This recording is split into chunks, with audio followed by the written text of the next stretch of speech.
Halo guys, kita sekarang mau belajar lagi mengenai tentang kapan sih suatu pengusaha itu harus berkewajiban untuk melakukan pemotongan ataupun pemungutan, kemudian melakukan pelaporan. Nah, sebenarnya berita ini sudah cukup lama ya kalau kita ngelihat dari sini pun berita ini dari MUC Surabaya. Kemudian ini sudah bertanggal 17 Januari 2024. Tapi nggak apa-apa, yuk kita baca bersama dan kita akan ngelihat ke peraturannya. Oke, dengan judul Pemerintah Merelaksasi Batas Waktu Pengukuhan PKP. Pemerintah memberikan relaksasi batas waktu kewajiban PKP. Aturan ini tercantum dalam PMK 164 tahun 2023 yang ditetapkan pada 29 Desember 2023. Adapun syarat pengukuhan PKP yaitu jumlah peredaran bruto melebihi 4,8 miliar. Pemberian relaksasi batas waktu pengukuhan PKP bertujuan agar pengusaha dapat memiliki waktu yang cukup untuk mempersiapkan administrasi pemungutan PPN. Oke, kita baca dulu ya sampai habis. Setelah itu kita akan ulas kembali. Dalam pasal 17 ayat 3 PMK 164 tahun 2023 menyatakan, wajib pajak yang dalam tahun berjalan telah memenuhi syarat sebagai PKP, maka dapat mengajukan permohonan paling lambat pada akhir tahun buku. Ya, kalau dulu kita itu sebulan kemudian sudah harus mendaftarkan dan sudah harus menjadi PKP.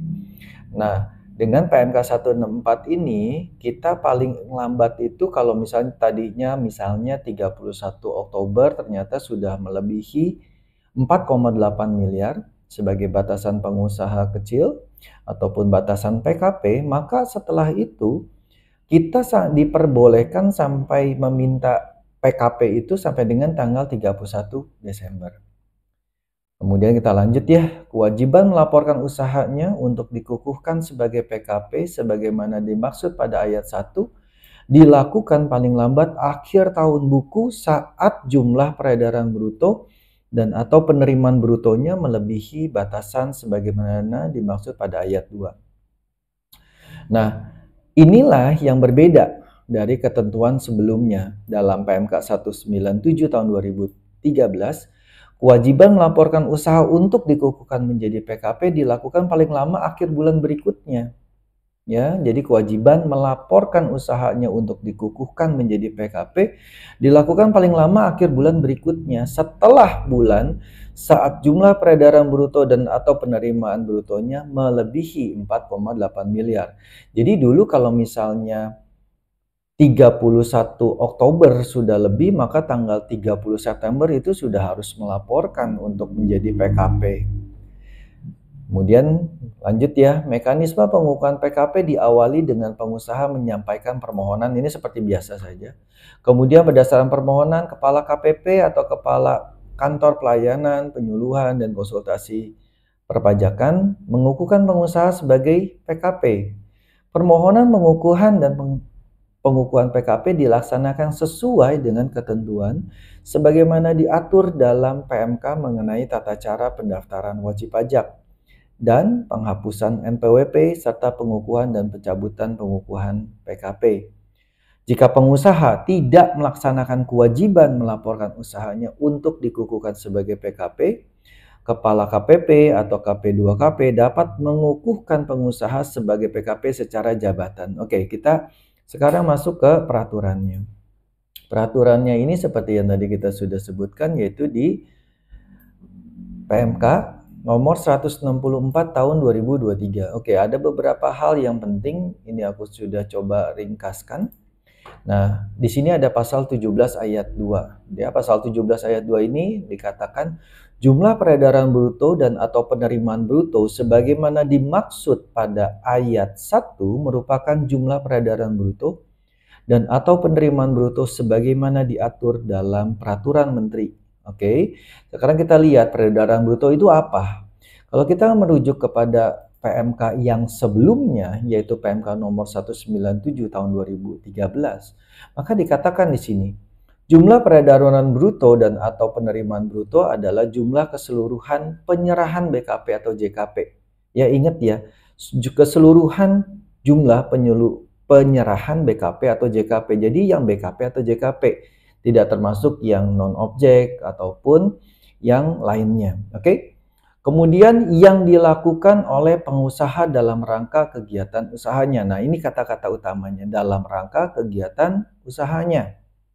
Oke. Kemudian berikutnya di dalam pasal 18.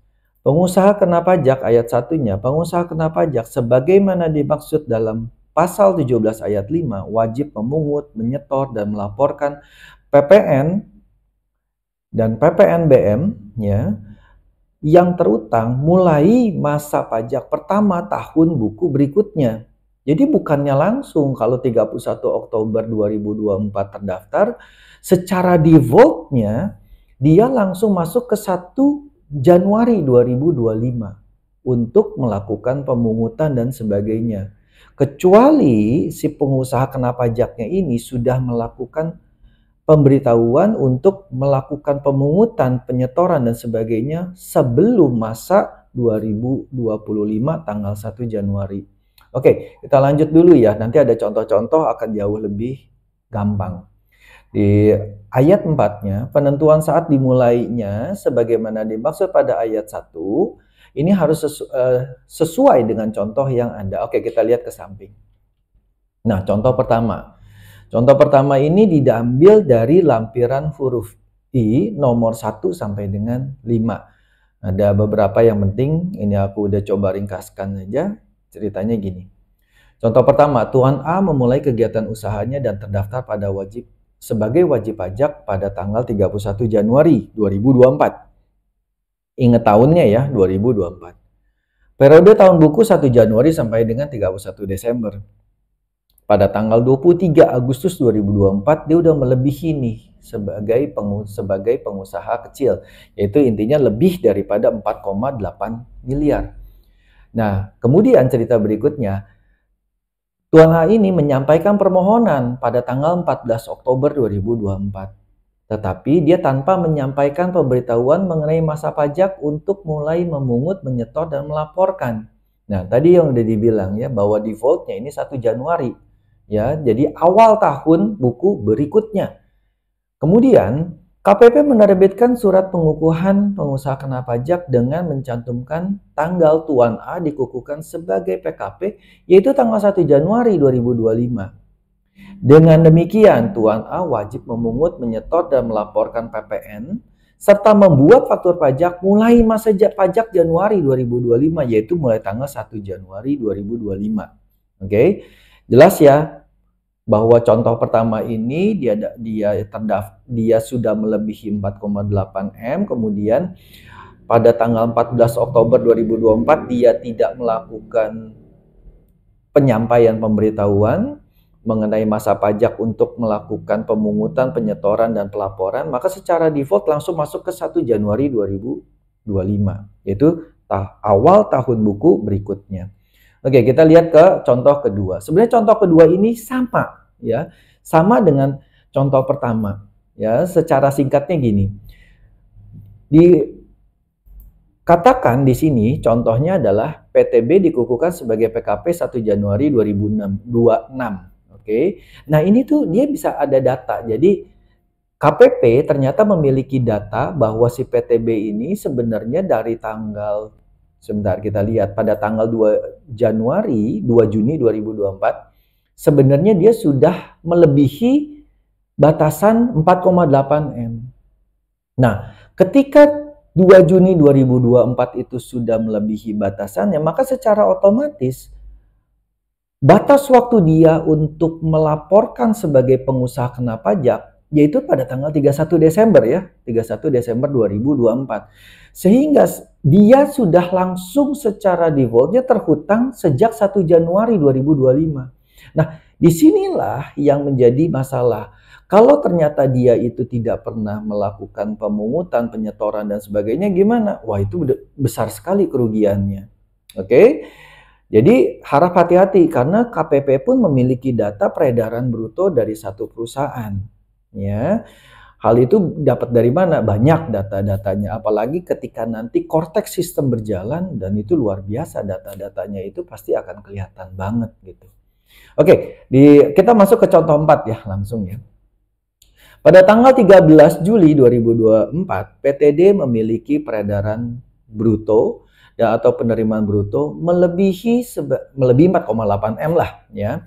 Sehingga PTD wajib melaporkan usahanya ya maksimal 31 Desember 2024. PTD melaporkan usahanya untuk dikukuhkan. Ya dia udah oke, dia mengukuhkan. Kemudian pada tanggal 9 September 2024 dia langsung melakukan penyampaian pemberitahuan mengenai masa pajak untuk mulai memungut, menyetor, dan melaporkan PPN yang terutang dalam permohonan PKP dimaksud yaitu masa pajak Oktober 2024. Oke, lihat di sini bahwa dia melampirkan pemberitahuan penyampaian untuk kapan sih bahwa saya ini mau terhutangnya.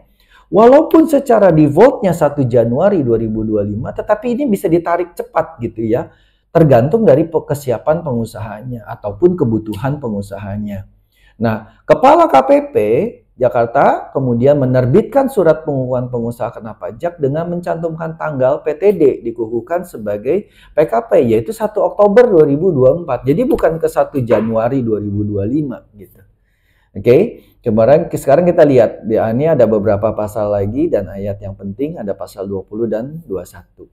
Pasal 20 ayat 1, dalam hal pengusaha sebagaimana dimaksud dalam pasal 17 ayat 1 menghendaki untuk dikukuhkan sebagai PKP dan melakukan pemungutan, penyetoran, dan pelaporan PPN dan atau PPNBM ya yang terutang sebelum masa pajak 1 Januari 2025 ataupun tahun buku berikutnya, pengusaha dapat melaporkan usahanya untuk dikukuhkan sebagai PKP dengan menyampaikan permohonan. Jadi ketika dia pengennya lebih cepat, oke, daripada tahun buku berikutnya, dia melaporkan usahanya untuk dikukuhkan sebagai PKP, bersamaan dengan itu ditambahkan menyampaikan juga permohonan untuk pengukuhan pengusaha kena pajak ini. Yang di huruf B-nya mengatakan gini, menyampaikan pemberitahuan mengenai masa pajak untuk kapan mulai memungut, menyetor, dan melaporkan. Ya, jadi bersamaan, seakan-akan bersamaan pemberitahuannya, juga kemudian prosedur untuk PKP itu sendiri ya dijalankan seperti biasa. Jadi tetapi dia ada surat tambahan. Ini kalau hanya jika si pengusahanya mau melakukan pemungutan, penyetoran, dan pelaporan sebelum tahun buku berikutnya. Oke, di dalam pasal 21 ini ada pasal 21 gini. Di ayat 2, dalam hal pengusaha kecil sebagaimana dimaksud pada ayat 1 memilih untuk dikukuhkan sebagai pengusaha kena pajak, pengusaha kecil harus melaporkan usahanya untuk dikukuhkan sebagai PKP dengan menyampaikan permohonan pengukuhan pengusaha kena pajak dan menyampaikan pemberitahuan mengenai masa pajak untuk mulai memungut, menyetor, dan melaporkan PPN atau PPNBM yang terutang dalam permohonan PKP dimaksud. Artinya gini, walaupun dia belum mencapai 4,8 M, pengusaha ini boleh nggak dikukuhkan? Boleh. Maka dari itu pasal 21 mengakomodir itu sehingga pengusaha tersebut bisa melakukan penyetoran, pelaporan, dan juga pemungutan untuk PPN-nya. Oke, sekian informasinya. Semoga informasi ini berguna buat teman-teman semua. Oke, see you. Bye.